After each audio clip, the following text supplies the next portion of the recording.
This video is about factoring three-term quadratics, where a, the leading coefficient, is equal to 1. Let's get started.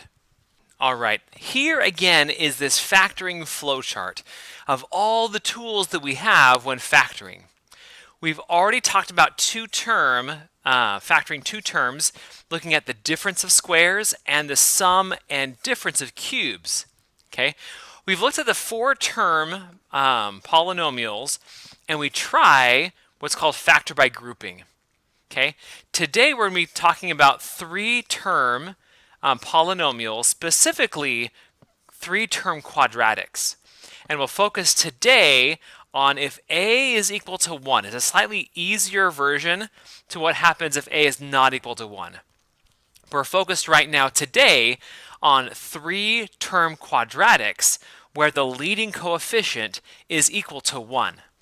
All right, when factoring using any method, we always start with the GCF. So we first factor out the GCF if possible. Then, if the polynomial is a three-term quadratic with leading coefficient a is equal to 1, then we'll use what's called the ABC method. Okay, the ABC method is named because we think about the leading coefficient as a, this coefficient of x to be b, and the constant term to be c. Okay, and this is the ABC method. We'll call what we do for a not equal to 1 also the ABC method because they're very related. Okay, so we'll first identify what a and b and c are equal to. Okay, we will multiply a times c, and we'll look at factors of a times c, and we'll choose the two that sum to b.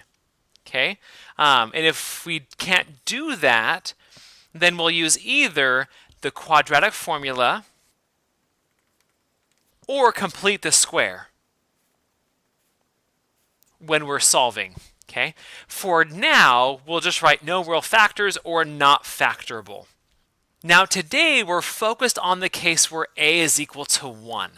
All right, so if a is equal to 1, then I have 1 times c, which is c. So I can focus on the factors of c that add up to be b. Now, I want to talk about why this works. Okay, let me just pick two numbers to multiply together. Let's say x plus 3 and x, let's say minus 5, just for example. Okay, what happens when I multiply these out? Well, x times x is x squared. X times negative 5 is negative 5x. 3 times x is 3x, and 3 times negative 5 is negative 15. Okay, nothing really surprising. Okay, no interesting patterns. If I combine like terms, I get x squared. Let's see here, negative 5x plus 3x is negative 2x minus 15. Nothing is really seems abnormal to us right now. Okay, factoring is the process of going from this form back into a factored form. So I'm looking for patterns that will help me as I'm going backwards. Okay, what I want to point out to you right now is this works when this leading coefficient is 1. Okay, notice when that leading coefficient of 1 that it happens when both of these binomials have a leading coefficient of 1. Okay, that'll simplify things for us slightly that we'll talk a bit more about in the next video where a is not equal to 1. Okay, the next thing to look at, and this is only pertains to when a is equal to 1, is that this last term right here, negative 15, okay, where did that come from? Well, it came from this negative 15, which came from these two numbers being multiplied together. Okay, so I'm looking for numbers that will multiply together to be this number out here, this constant term at the end. And where did this negative 2 come from? Well, it came from the negative 5 and the plus 3, which came from here and here. So By adding together 3 minus 5, 3 and negative 5 added together is negative 2. By adding those two numbers together, I get this middle term. So what that really means is that trying to go backwards, I'm looking for two numbers that will multiply to be my constant term and add to be my b term. And that's exactly what we're doing here. Okay, let's look at a couple of examples. In example 1, we are factoring n squared minus 11n plus 10. And as I just mentioned, we're looking at a times c, but a is going to be 1. So I have 1 times 10, which is 10.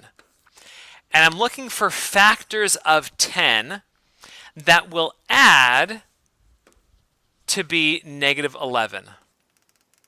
So factors of 10 that will add to be negative 11. Okay, now we could just start writing out all the factors of 10, but I'm going to be smart about this. So I'm looking for two numbers that will multiply to be a positive 10. That can happen either by two positive numbers or two negative numbers.